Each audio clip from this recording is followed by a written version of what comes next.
Am I wrong for returning the shoes I got for my husband after he accused me of stealing from him? My 29, husband 36 is the breadwinner of the family. I stay home with the kids who are preschool age. He pays for the mortgage, bills, household needs, food, kids' needs, etc. He has set a monthly budget for each category and handles getting everything done. Recently, he has become overwhelmed and told me to handle grocery shopping, but before he let me, he asked me to write a list of all the stuff we need so he could calculate the total and also so he'd have an idea of how much I'll be spending when I take his credit card. I didn't have an issue with that because this way we'd watch our spending habits. However, he said I'm never allowed to get something that isn't on the list unless I'm paying for it some other way.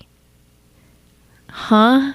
On Friday, I was doing some grocery shopping as usual and saw that the store had some nice shoes on sale. The price was insanely low for this brand, and so I decided to grab a pair for my husband, thinking he'd be happy with them since he needed new sneakers anyway. I bought them, and when I showed them to him, he flipped out on me saying I made a huge mistake by buying something that wasn't on the list. I agreed with him, but I thought that since the shoes were for him, then it'd be different. He said I screwed up and shouldn't have bought those sneakers without telling him. To my defense, I said the price was so low and it's not like I spent $100 on shoes. And also, I saw this as a great deal and wanted him to have those nice sneakers. He plainly said that what I did is considered stealing since he never consented to have those sneakers purchased and said that I'm being irresponsible with money. That is why I no longer have an income and my spending habits need a grip. We argued about it for hours and he avoided speaking to me for the rest of the day. The next day, I went and returned the sneakers and took the money back. He got home in the evening and lost it when he found out. He said he couldn't believe how petty and childish I was to actually do this. I explained that I was just correcting my mistake. He tried to contact the store and was told the sneakers were already sold. He got even angrier with me, but I told him that he accused me of stealing from him when I was just trying to do a nice gesture.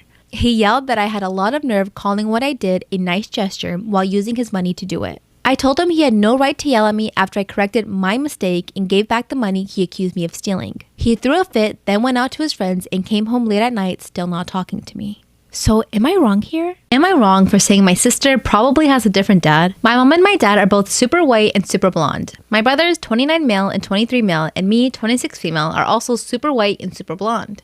My sister Nicole, 20 female, has pretty dark skin and 3C natural hair. I wish I could just assume that Nicole has darker skin and curlier hair due to some strange genetic glitch, but I can't. My mom used to have a very close friend who would visit when my dad was gone, and he was black. When Nicole was born, her friend stopped coming around and my parents spent a lot of time fighting. Nicole knows nothing about my mom's special friend. Anyway, we were all eating dinner at my parents' house over the weekend, and Nicole mentioned that she wanted to take a 23andMe genetics test.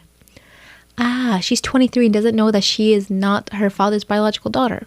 Okay, my parents got really uncomfortable and told her not to do it. My mom started saying that those tests were a government control mechanism, which is something she would never normally say. It developed into a fight between Nicole and my parents ended up storming into the kitchen. Nicole tried to get me and my brothers to side with her. She kept going on about how crazy it was that her mom thought the DNA tests were some sort of conspiracy and that she was adamant she was going to take one. I said, all right, you can take one, but you should know you'll probably find out some stuff you don't want to know. That just made her more angry, and she asked me what she would find out. I said, you'll probably find out that you have a different dad than you've always thought. But she got really mad and went into the kitchen to confront mom and dad.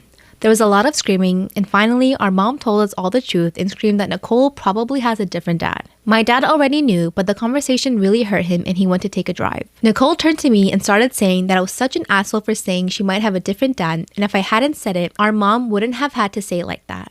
I said that it was her fault that she went and bothered my mom about it and that she couldn't take no for an answer about the DNA tests. Honestly, I do not care if Nicole has a different dad. She's always been my sister and she always will be my sister. But the way she found out was terrible.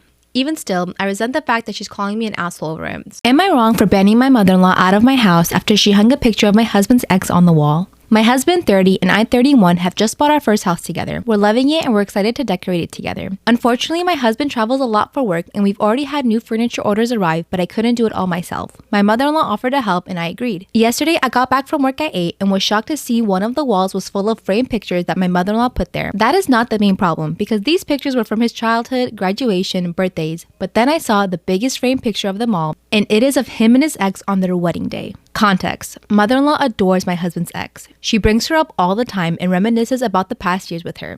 Not only that, but she includes her in events and holidays which cause issues between us. I lashed out on my mother-in-law, asking her why the hell that picture is on the wall and how she thought it was an appropriate thing to do. I told her to take it down in that instance, but she got defensive and said, "This is part of Derek's life and you cannot erase it." Yes, you can. Then went on about how many hours she spent working on this wall and how I should be a little bit more appreciative. I lost my cool and flipped out on her. I took a chair and removed the picture. I told her to take the picture and leave, but she tried to say it wasn't just the ex in the picture, but my husband as well. But I told her I'd throw it out if she doesn't leave. She left, but started texting me saying that I'm jealous, bitter, overbearing, and controlling. I responded telling her she disrespected me in my own home by what she did and proceeded to ban her from my house. She called my husband and forwarded a screenshot of the ban. He called me and we talked. Then he said his mom ought to know better, but she didn't, and I was right to be angry, but banning her from the house was an overreaction, like a crazy overreaction. He tried to get me to call her and cancel the ban, but I refused. He then ranted about how unfair I was being to make such a decision when it's our house and not just mine. Conversation got nowhere, and now I'm waiting for him to get home to talk. My in-laws are upset with me saying I went overboard with this reaction and urged me to let my mother-in-law back in the house and drop this whole thing like it never happened. So, am I wrong for banning her? Am I wrong for refusing to divorce my husband? I, 30 female, met my husband Dave, 32 male, when we were little. He's been my best friend since we were 10. We were raised in very conservative Christian families in the Bible Belt. He followed the script expected of us. Dated in high school, engaged in college, married after his graduation, and kids after I established a career. My kids are 5 and 3. We've been married for 10 years. We separated but stayed legally married 3.5 years ago because I finally admitted to him and myself that I'm a lesbian. Oh, I did not see. I thought that I could fake it till I make it, but I just couldn't do it anymore. It was strained for a while and we continued couples therapy. Ultimately, we both wanted to do the best for our kids. For us, that meant continuing to live together. He lives in the apartment above our detached garage because neither of us want to be single parents. Eventually, we both started dating other people and I met my girlfriend Krista a year and a half ago. She knew that I had kids and an unconventional co-parenting arrangement upfront, and I told her I was still legally married after 6 months of dating. She had been fine with our living/co-parenting style prior to this, but was less than thrilled by my lack of official divorce. She asked if divorce was eventful and I told her yes. Dave and I agreed we divorced when it was no longer mutually beneficial to remain married.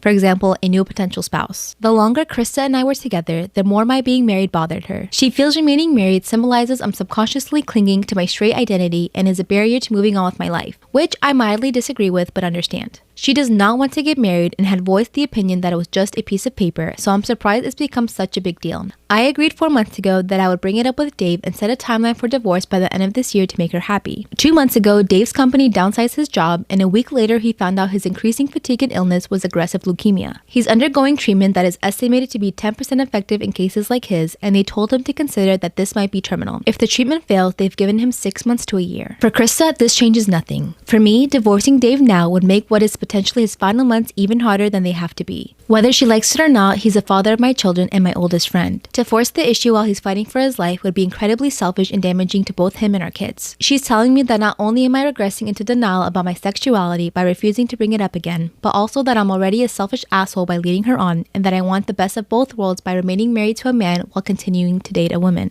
Am I wrong for rescheduling my friend's bachelorette party? My female 24, friend female 24, I've known about for 10 years is getting married in August. I am the maid of honor. We booked our hotel room in January. Party was planned for the end of May. I don't live in the same city as the bride, so her and the other girls in the bridal party are planning on driving to me, which is a 3-hour drive. I just found out that a trip me and my mom have been planning to Europe this spring for the last 3 years was already canceled once in 2020, has been canceled again due to low numbers in tour. Our travel agent had another tour we could choose that is for sure a go, but it would be interfering with the Bachelorette. Travel agent said other tours later in the year are also not a guarantee and prices could change. I messaged the bridal party and apologized for needing to change the date, and I explained that this is a trip that is important for me and my mom, and we have limited options. The girls agreed to change the date to the end of April, and I spoke with the bride on the phone and all seemed well, and she said she understood and was optimistic everything would work out. The next day she messages me saying it's not going to work. We talk on the phone and she says the rest of the girls don't want to change the date as it is inconvenient for them and their schedules. As well, another friend was planning to fly in from another city. I had messaged her already to apologize. She had previously told me that flights were cheap and she also has family here or could visit the bride at the end of May if she couldn't change the flights. I told the bride that my mom told the travel agent to book this new tour and my mom is not changing it again. I asked why we couldn't pick another weekend when almost all of the girls have weekends off. I told her that if we don't change the date, then I will not be at the Bachelorette. She said, I guess you won't be then. After, I messaged the bridal party group chat to explain to the girls I can't change this trip now and that there is a lot of money wrapped up in it. I said sorry again and just asking why they can't make another date work. I also gave the option that some could drive in on Saturday if not able to on Friday due to work. Another bridesmaid sent a huge message saying it was disrespectful that I expect 5 people to change their schedule for just me and that she knows I can easily change my trip to another date. and that I don't get to make calls on the driving schedule. I stated I was not trying to disrespect anyone and was just giving options so that things could work out. I told her she was out of line for calling me disrespectful. I also was speaking to the bride on her own chat, and I said I feel like she isn't backing me up on this, and I feel hurt she is willing to exclude me. She said she doesn't have the confidence that I'll be there for her on her wedding day and that this isn't all about me, it's supposed to be about her. So, am I the asshole?